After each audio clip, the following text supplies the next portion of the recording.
for joining me on Monday. It's Scott. It's the Uncensored Chef here with you, as always, and we are going to do a little bit of cooking tonight. So thank you for jumping into my kitchen. Thank you for joining me on, well, here anyway, it is a deeply, deeply fall evening. Purple clouds in the distance. Fall has stricken us hard. It has come at us with extreme prejudice this year. We went from having very green trees to very yellow and red trees to having very bare trees. Now, keeping that in mind, tonight we're going to start off with some fall flavors, some really big fall favorites. Personally, for me, one of my favorite things that comes around during this time of year, squash. I love squash. Squash is one of my absolute favorite root, kind of tuber, kind of gourd vegetables. And you can do some really great things with them. Actually, later on this week in our house, we're having a little bit of roasted spaghetti squash, which you can use in place of noodles, which is really quite delicious. But today, we're going to focus on something that has been very popular for the last couple of years, something that really kind of made its way into the restaurant scenes probably about 10 years ago and dug its claws in really deep and never left, and that's butternut squash. Butternut squash is awesome because it is, like all squashes, it does have a nice earthiness. There's a little bit of bitterness involved, but butternut squash has a really great sugar content, so there's a beautiful amount of sweetness involved in this too. So what we are going to do today is we are going to make a very, very, very simple pureed butternut squash soup. We're going to finish it with a little bit of cream, and then we're going to do a little secret touch on top that's just going to make this just a little bit nicer. We're going to add a little bit at the very end of the whole thing. So we're going to get right into this. Now, the nice thing about this soup is you're talking, I've got what, 1, 2, 3, 4, 5 ingredients for the actual soup, and then a couple of ingredients are going to go on top. Very basic. And it's one of those soups that you don't have to mess around with. So the first thing we're going to do, we're just going to sharpen our knife really quick. Now, this is something I haven't really gone over a lot. It is simple knife care techniques. I'm just going to simply use a ceramic honing rod for my Japanese style knife. Now, a ceramic rod, as you can see on there, it is turning gray. So normally it is quite bright white, and this is just a piece of ceramic. And all this gray is actually taking the burr off of the knife to create a sharp edge again.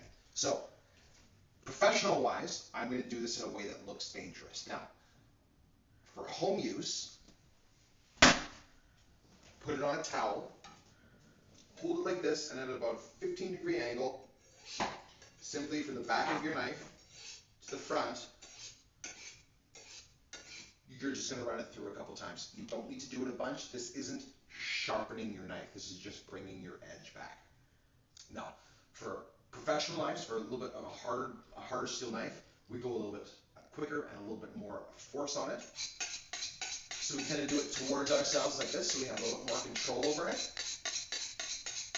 And that's all it's going to do is, again, all it does is take a little bit of because as you cut with your steel, you create tiny little kind of little burrs on there, and it takes your edge away. All this does is kind of push everything back in alignment and bring your edge back. So let's get into the prep. First thing we have, simple onion. We're just going to knock the edges off. Cut it in half. Get that bitter outer layer off. Now we're not using a ton of onion. We're only going to use one kind of medium onion. And also what I'm going to do now is I'm just going to turn my pot on to get it preheated a little bit. Now, because we are going to puree all this down, we don't have to worry about making everything look really nice as far as cuts are concerned. All we're doing now is I'm going to cut them nice and small so they cook and sweat quite quickly, so our cook time is reduced. Because obviously the bigger the chunks of vegetable or whatever you're using, the longer your cook time is. And obviously I don't want to keep you guys here all night because that's not very nice of me. So we're going to cut things down and we're going to speed up our process a little bit. So we have our pot on. I'm going to take a little bit of just straight up canola oil. We're going to put about a tablespoon and a half it doesn't have to be hot yet. We're not caramelizing. We're going to sweat. So we're just going to cook. We're going to soften. So this can be, as it's warming up, we can put our onions directly in the pot with the oil. And now we can kind of let all of that rise back up together. While that's working, get yourself your peeler. Now, butternut squash. Generally you find two very definitive types. You find something that looks a little bit like this, usually with a larger bulb on the bottom and a thinner top. And you find something a little bit more like this, which looks a little bit more like a regular shape. Butternut squash, no matter how you look at it, there's not really a way to tell kind of ripeness on it. When they're there, they're ready to go. All we're going to do, very simply, we're going to take our good peeler, and all we're going to do is we are just going to take that outer peel right off.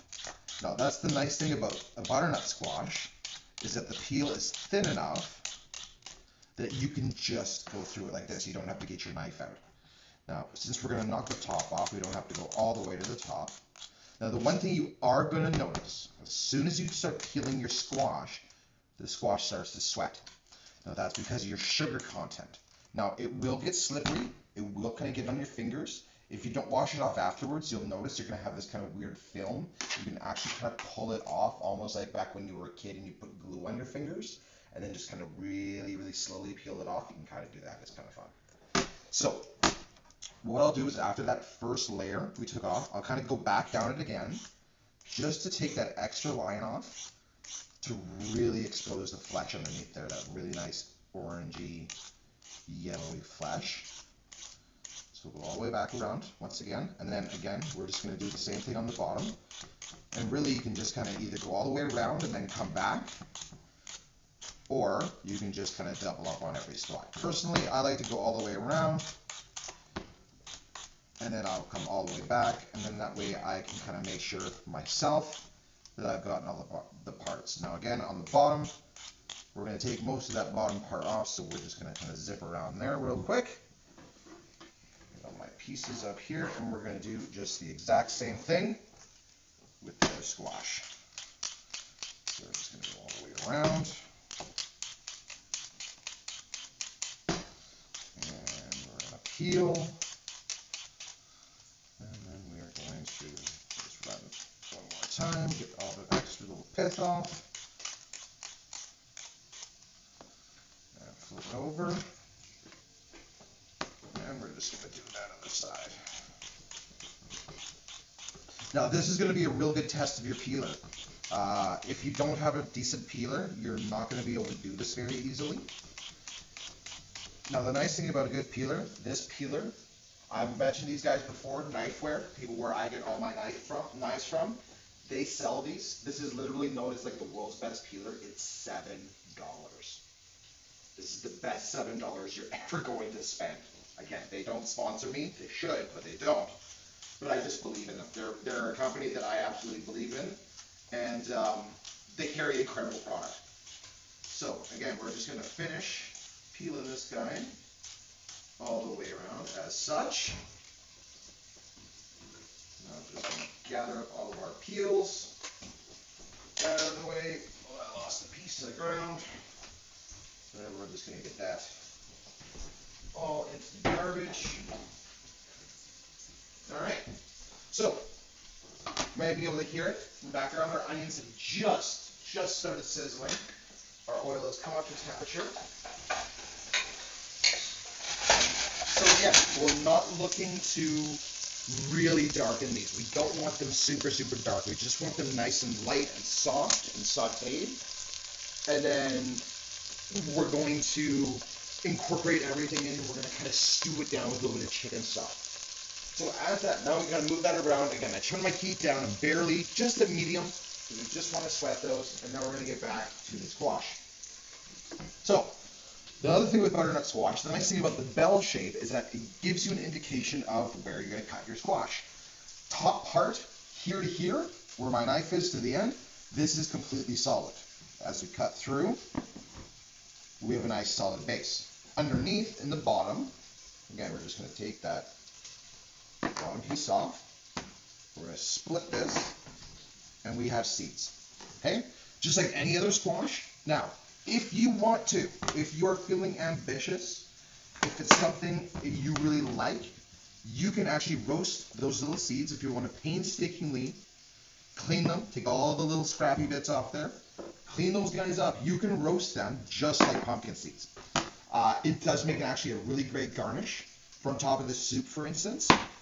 Today we are not going to do that because, again, it does take a long time. I'm just going to get one of my brand new spoons because we went to IKEA and we bought all kinds of new stuff. So IKEA kicks that. So, and now all we're going to do is we're going to take that spoon, and again, just like pumpkin or any other kind of squash that has seeds in it, we're just going to very gently, I'm just going to split this guy in half here. We're just going to take that spoon, and we're just going to gut the squash. Now just very simply, take your spoon with your thumb on the back, and just scratch all those guts out. Oh, it smells so good. That fresh smell when you pull the guts out of the bottom of the squash, oh man. That to me is one of the most fall smells you're going to find. So again, just using your motions back and forth, really simple. We're just going to take that whole seed pod right out. And it's all gone. All the fibrous parts are gone out of there. It's nice and clean all the way around. Alright, those guys come here. Last little bits. And one more side, all the way around.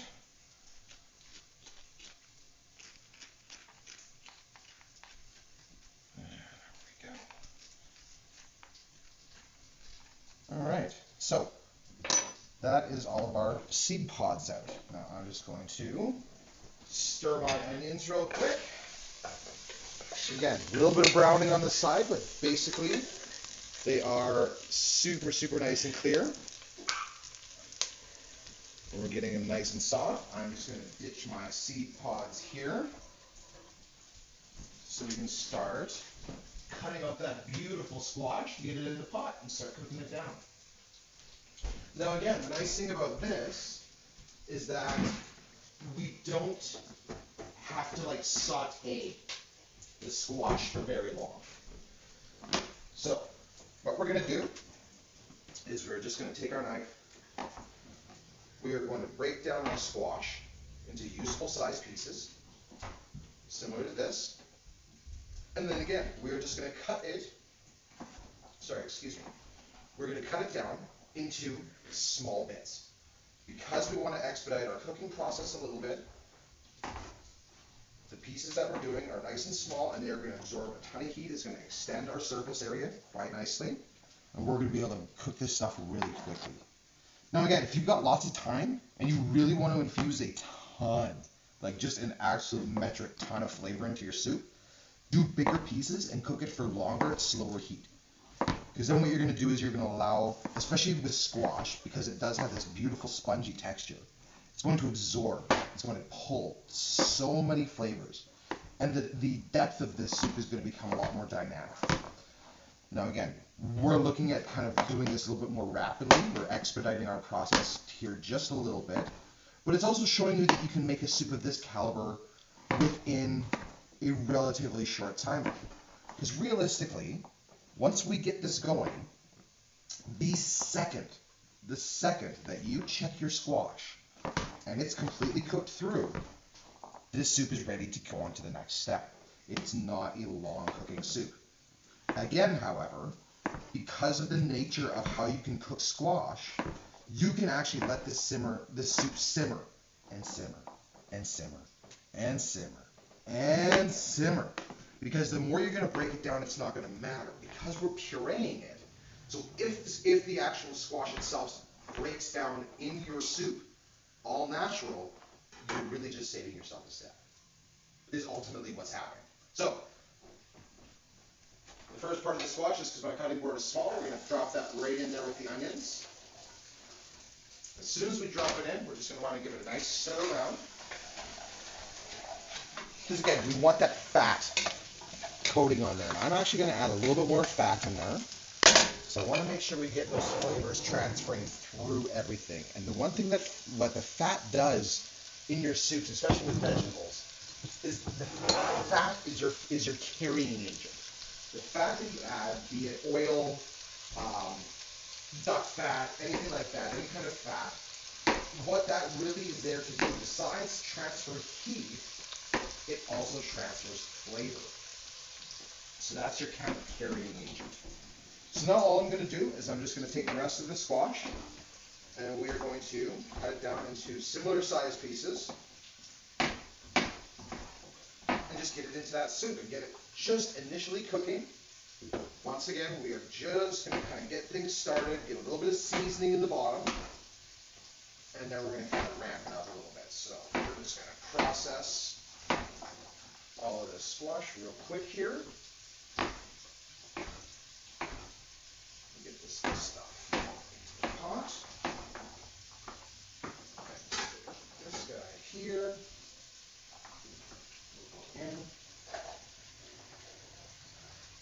now, again, the nice thing is too is that these squash, even though they aren't very big, you saw how big they were, they're very meaty. There's a lot of actual substance to them. So you're going to get a good amount of volume out of your soup because you got a good amount of volume of squash. Right now too, if you like pumpkin, right? Pumpkin's a great price these days. Very versatile. You can do a lot of the similar things. All you really need to do with pumpkin is you need to control your bitterness with a little bit of sugar, because of course pumpkin is just that much more of a bitter squash than something like this. All right, so squash all cut up, all going in there. That's going to get happy. That's going to happen now. And now we can start turning up the heat.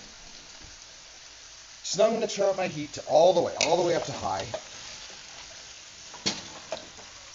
Keep my squash in the pot. And now we're going to start moving that around. Now we're going to get heat kind of processed on all of that there. To really get that moving.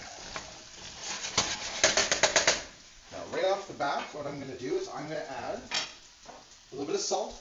So it's going to help draw out some of the moisture. So about a tablespoon of salt right off the bat. We're going to add about 5 or 6 cracks of good black pepper. Probably closer to 10 to be honest. I like pepper. So we put a lot of good black pepper in that. Again, building that heat. I'm going to take a lid, and we're going to lid that. We're going to trap that heat. We're going to let that kind of pressure up. We're going to let it build. This is now lacking two ingredients. Sorry, 2 more things are going to go in here, and then it's just going to cook. Then we're going to simmer. We're going to simmer. We're going to cook. We're going to cook. We're going to cook. Again, normally we would simmer. Normally we would turn it down. We would cover. We would let it really take its time.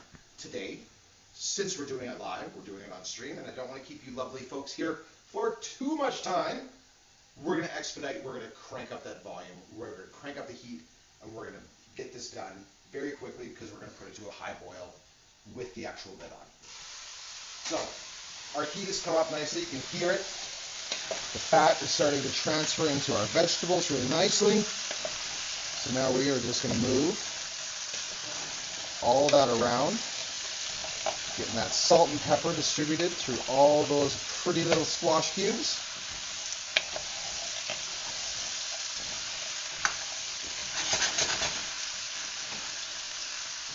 And now again, lid's going to go back on. Now, for the last thing before we add our stock, we are going to add our aromatics. For this dish, I've chosen thyme. If you've joined me here in my cooking adventures before, you know that I have a very, very high regard for thyme as an herb. It is easily my favorite. I use it more than any other herb in my arsenal, other than maybe parsley.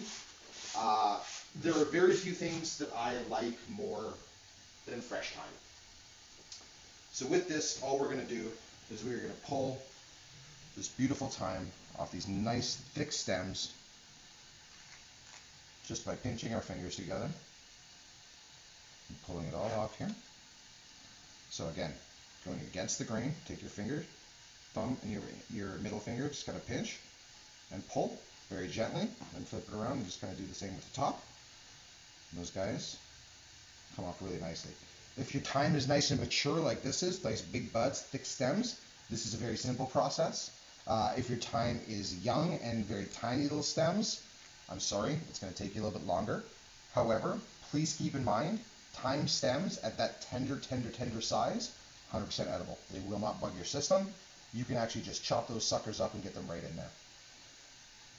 But if you can do this, if you can get the thyme nice off the stem, just like so, then you're that much further along, because you're just going to get that much of a nicer product. So that should be enough there for what we need tonight. Now I'm just going to give, once again, my squash. I'm just going to get another stir in here, making sure we're not caramelizing the bottom, making sure we're just getting that heat to it so we can start to sweat the squash. And again, you're going to see on the bottom of your pan, when I move that away, you can see the sugar already starting to come out of the squash right there. You can kind of see the way it's bubbling away.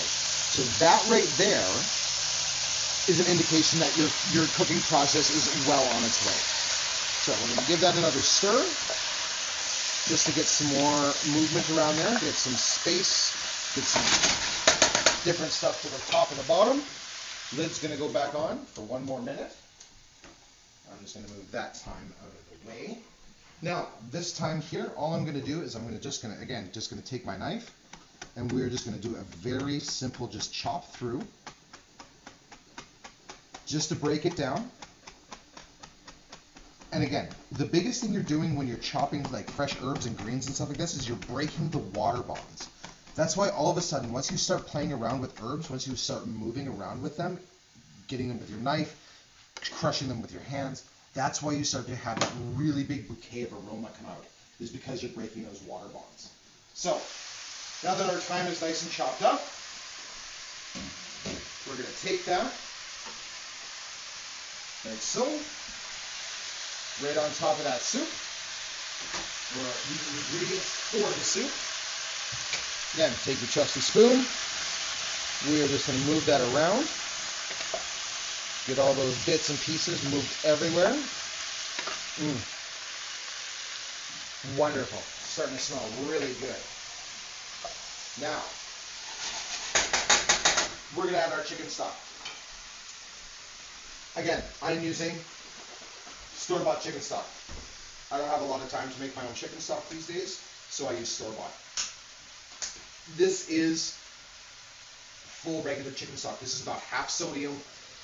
It's not low sodium or no sodium. This has salt in it, which is why I kept my salt content going into the pot here light. If you use no sodium stuff, obviously you can be a little bit more heavier handed with your sodium over here. So we are going to take our stock. Oh yeah, and it's just picking up on the bottom. We are just going to pour that all the way over.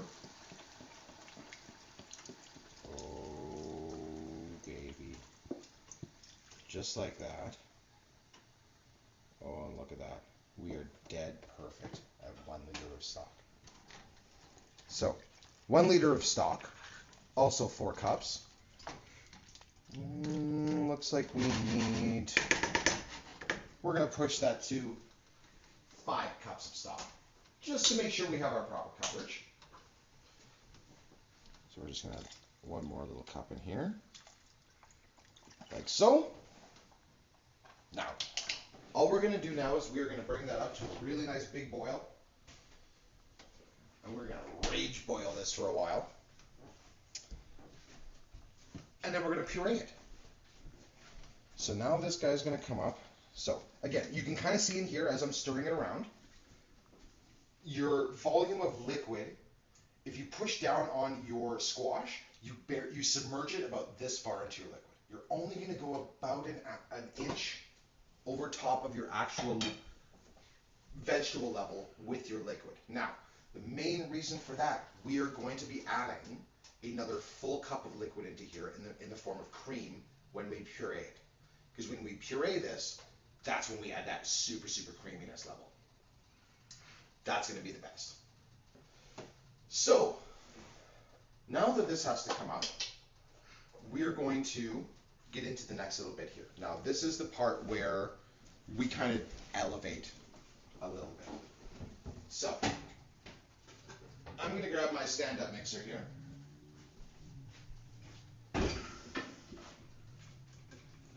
And what we're going to do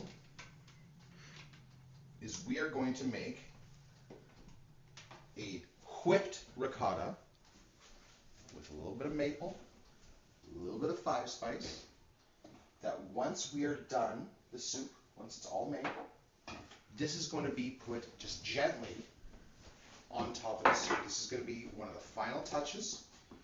This soup has 2 garnishes. It's going to be very easy. Ooh, that's beautiful. So, whipped ricotta.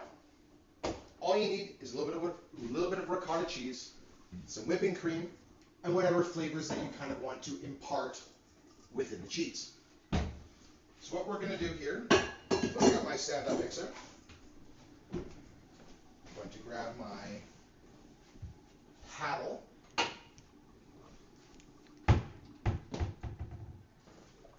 So our soup is coming up to a nice boil here.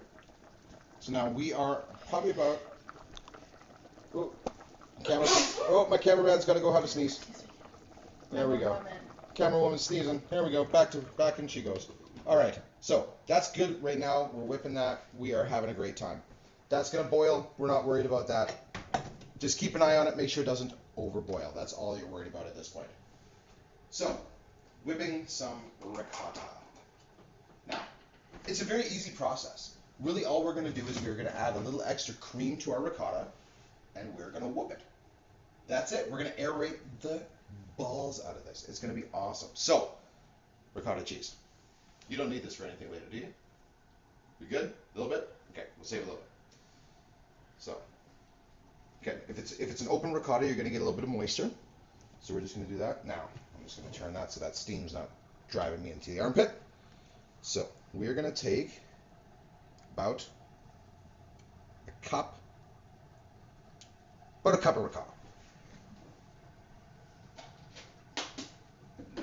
Add to that is 2 tablespoons of whipping cream. We are going to add a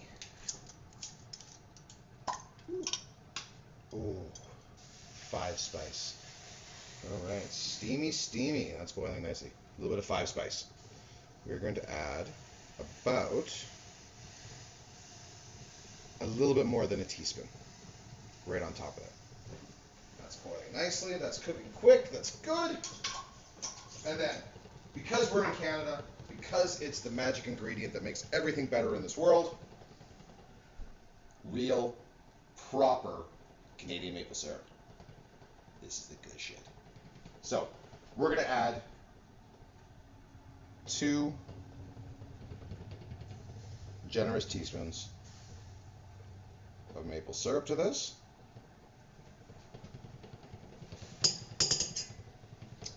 And now, all I'm going to do is we're going to whip it. And we're going to whip it good. So, paddle down, lock it in place. I always like to start off on 1. I don't want to make a mess. But we are literally going to turn this up all the way to full, and we're just going to let that aerate. That's just going to whip, and it's going to aerate. It's going to add all kinds of good stuff in there. That looks delicious. Okay.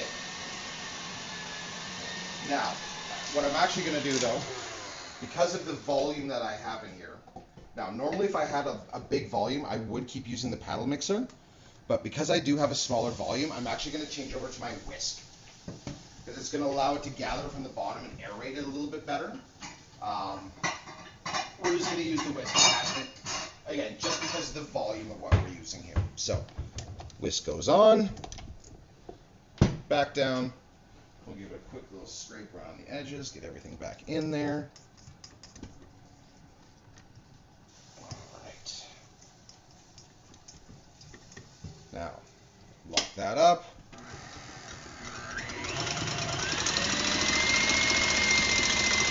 Now we're just going to let that once again keep together.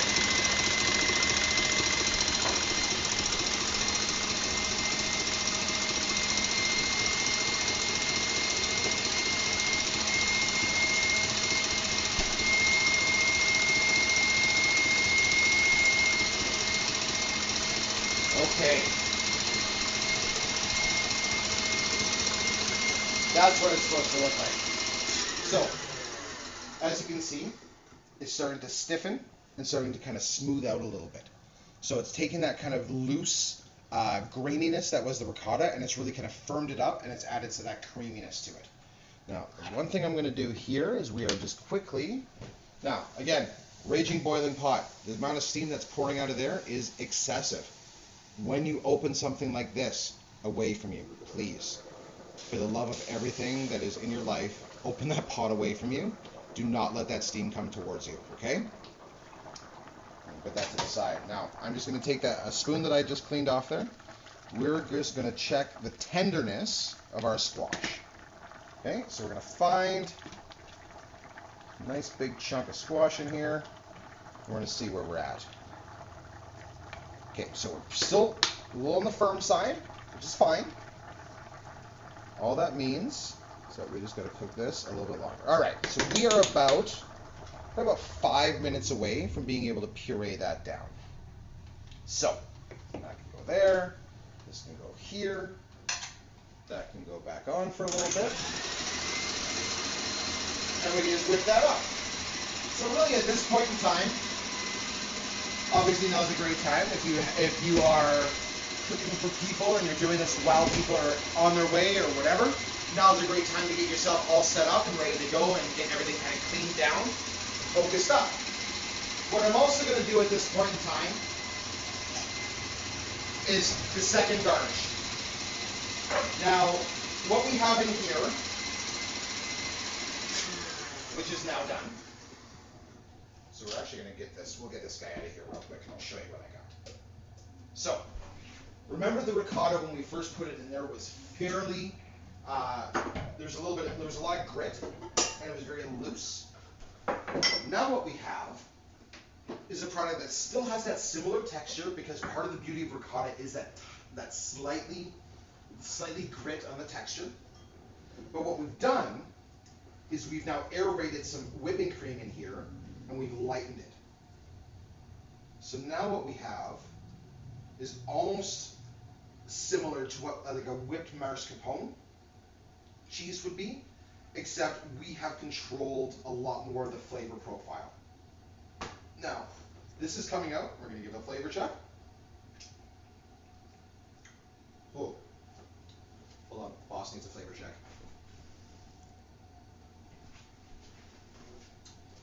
Thumbs up from the boss. That's all that matters right there. The boss gave me the thumbs up. So, what we've done is we've infused, again, 5 spice. Clove, cinnamon, bunch of other great stuff, all kind of involved in there. Very fall, very Thanksgiving, very holiday season. So we've brought that fall essence directly into our soup by adding this. The beautiful thing about this is now we don't have to worry about controlling our nutmeg and our clove levels directly in the soup because we're not going to add anything like that to the soup. This is going to be very base. This is going to be thyme, this is going to be salt and pepper, very, very basic. The accompaniment flavors are going to come from our whipped ricotta, which is going to bring that seasonal, kind of sultry, beautiful seasonal flavors that we all think of when fall hits, pumpkin spice and all that beautiful stuff. But for me, the other thing that I like to have a contrast to is a little bit more, again, herbaceousness, a little bit more of a bolder, savory flavor. For me, that is going to be accompanied by chives. Um, Chives are just a beautifully understated, clean flavor when it comes to adding something herbaceous, but also something from the nightshade family, where you get that little bit of bitter notes, you get a little bit of that sourness, that really kind of complements all the way through. Because what we're going to do, again, with the soup, it's going to be a very smooth, very earthy base flavor, and then we're going to build. We're going to put bold things on top of that. So, going to get our chives here. Just going to make sure we tuck our thumb nicely, and we are just going to give this a very, very nice fine dice, just to get these beautiful chives that we're going to put right on top of our soup at the very end. And again, this is just, the biggest thing about this is I'm just letting my knife do the weight of the cooking. All I'm doing is barely rocking my knife back and forth, and letting the sharpness of the blade and the weight of the knife do the bulk of the work. So now we have all these beautiful chives, all diced up and ready to go. And again, once we bowl up our soup, when this is all said and done, we can drop a nice big spoonful of that ricotta cheese, a really nice big pinch of these chives just right on top of that ricotta, and it's going to add such a beautiful contrast between them, because you have something semi-sweet and luxurious and creamy with the ricotta, with the cheese, and then you have something sharp and herbaceous and very earthbound with the chive. So you're getting a very nice balance by adding, not so, like, yes, they are contradictory, but because of their contradiction, they complement. I hope that makes sense. It's one of those things that happens in cooking a lot, is when you unknowingly find balance within flavor through contradiction. And I know that that's something that is, it's a weird kind of concept to kind of break down. It was something that took me a long time to understand as well. But it's the reason why, for instance, sea salt caramel works so well. You are at opposite ends of your flavor spectrum. You are taking hyper sweet with incredibly salinated, because it's pure salt. Once you combine them, however, that middle ground, what you find in between, the balance that they strike, is magic. That is the money, is that middle ground, that right in between. And that's what we're all looking for. In the cooking industry, that's what we're all looking for. We're all trying to find balance. We're all trying to find the middle. And obviously along the way, we end up finding extremes, which we keep to: extreme heat, extreme sour. Tamarind, for instance, from Asian cooking, extreme ends of sour. However, take tamarind, reduce it down with red wine, you get balance. You find sweet and sour and balance. That's what all this cooking is about. That's what everything is always about. It's always about finding balance through contradiction. So, we're going to give these guys another check here, see how far along our squash is cooked. Once again, open this away from ourselves. We do not need steam burns. I have seen those. I do not wish them upon anybody. Now, we haven't lost a lot of liquid because we have kept the lid on the entire time. We're not evaporating anything out. We're just kind of reducing. And now we're going to check. See, there we go. That's what we're looking for. If I can just barely press on the back of the spoon and break that squash, now we're ready to go. So, over here, heat goes off, but we're going to leave it on the element. I'm going to come over here and I'm going to grab, again, if you've hung out with me before in my kitchen, you know my love affair for my hand blender. This is, without a doubt, my absolute favorite piece of equipment in this kitchen. This thing is invaluable as far as I'm concerned. This is one of the best purchases you'll ever make, and they're usually under like 50 bucks.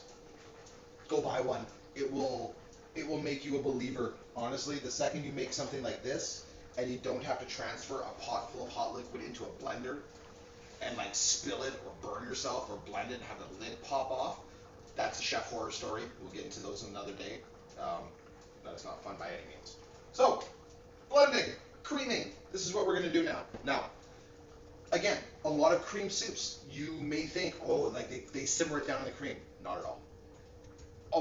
Mostly, we'll preface this with mostly, most cream soups are cream added at the end, especially purees. Cream of mushroom soup, obviously different because you're not pureeing it for the most part at the end. So that is where you will find the exceptions to your rule.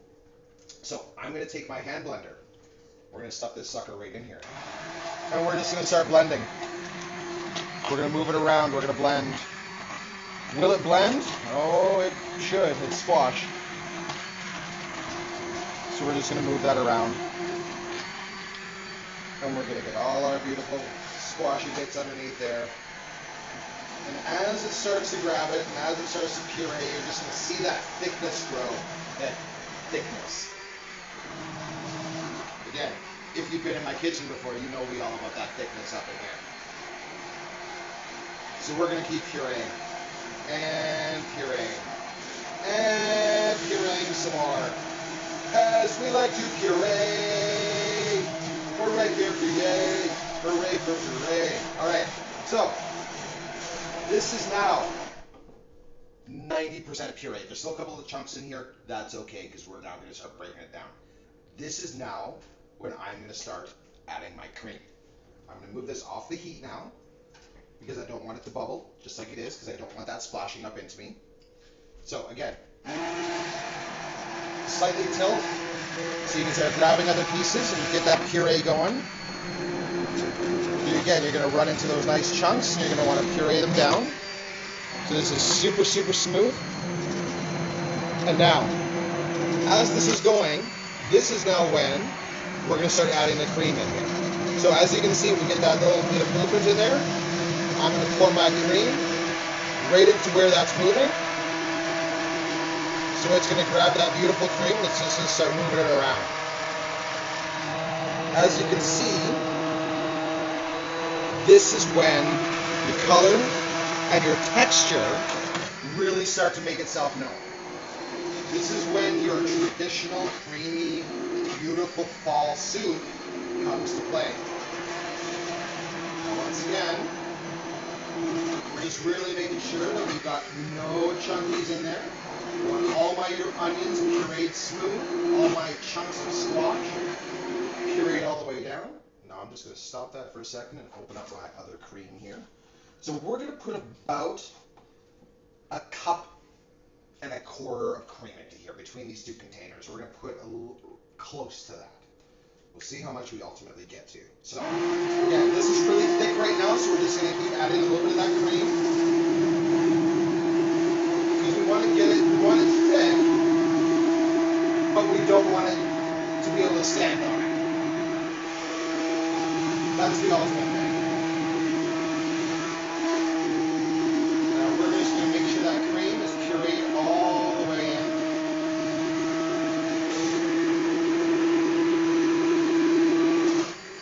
And again, the nice thing about this is that you can really see that because the cream is actually changing the color of your liquid. Okay. So, ultimately, we used about 3/4 of a cup of cream is what I ultimately put in there.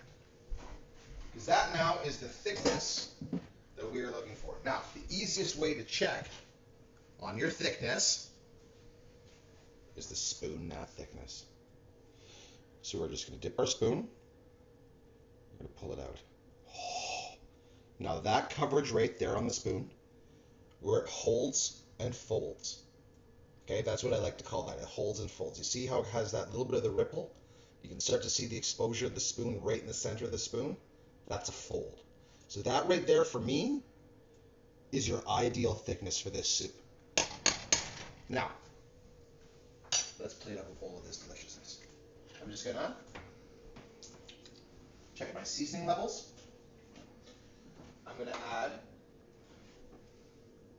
about another tablespoon of salt, and we're going to do another 3 cracks of fresh ground pepper right on top. Stir that in.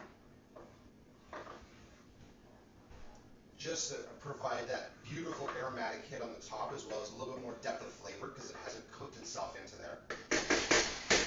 That's what I love doing with, especially with black pepper, right at the end, that fresh cracked black pepper. It perfumes so beautifully because the fragrance that comes off of it is just, it's money. It's so good. Grab your favorite ladle. Grab yourself a brand new bowl. We went shopping yesterday. I'm happy with the stuff we bought. Now we're gonna get in here. Give them a nice stir around. Make sure everything's incorporated in there. Now look at that. Look at the velvet luxuriousness of that soup. This is what you call liquid velvet. So we're gonna take a couple of spoons of this.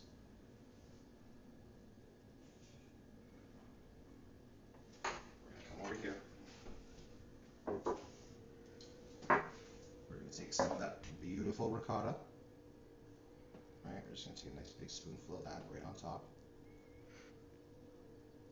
Just gonna go right in the center, just like that. And take a couple of these beautifully diced fresh chives, scatter it just on top like so. And that's it, ladies and gentlemen. That is cream of butternut squash soup with whipped 5-spice and maple ricotta, topped with freshly chopped chives.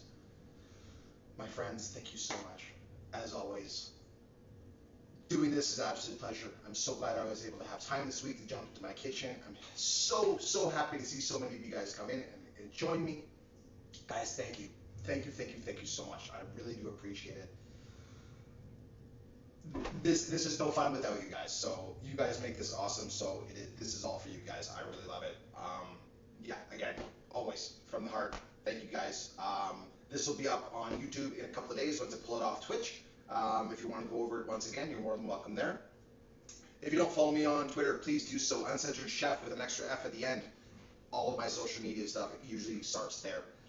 If you would like, you can also throw into the chat currently right now exclamation point TUC.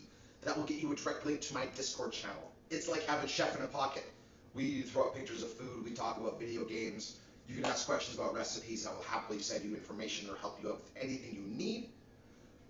Outside of that, I do have a YouTube page. Mostly what it is for these streams, they go up there afterwards, simply Uncensored Chef under YouTube. If you ever see me on any of the gaming platforms that I play on, please feel free to throw me an invite. I would love to play with anybody that follows me on here. Guys, once again, thank you for joining me. I hope this soup is something that you'd like to make sometime. I'd happily send you the recipe if you need it. Guys, have a great evening and an awesome tomorrow, and we will see you later, and we'll see you next time in the kitchen. Have an awesome night, everybody.